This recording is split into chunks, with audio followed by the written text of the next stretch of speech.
We had a great discussion last week with some excellent MBA students who are doing change management, and their question was, what is the role of emotion in terms of helping to drive adoption and change? And it's my view that human emotion is at the core of all adoption and change, and it appears in many places. We know from anthropology that as humans we go through current, transition and future phases, and that at the threshold of each of those we need to experience liminality before we can move on. That's definitely at the core of human emotions. We know from the ProSci methodology that they recognise that by listing 7 change concepts. These are things like senders and receivers. The right answer is not enough, but they're designed to recognise that we have to internalise change and transition in terms of our own personal psychology. We know from psychology itself that if we act like hobbits in the Shire and change is thrust upon us, that's way more stressful and it's way harder on the body than if we embrace it actively, if we go prepared.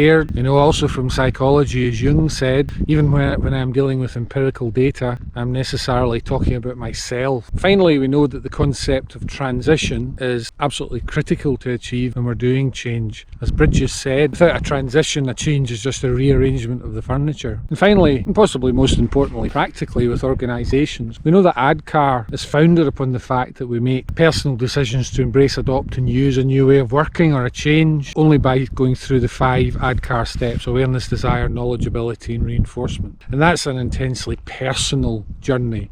And we also know that the sum of those personal journeys becomes organisational change. And so when discussing this with the MBA students, it was my argument that emotion, personal human emotion, is at the core of all change management efforts. Sure, there's a lot of technical tools we use to help analyse that, to help define what's going to help people make those personal decisions, but ultimately it is a personal decision.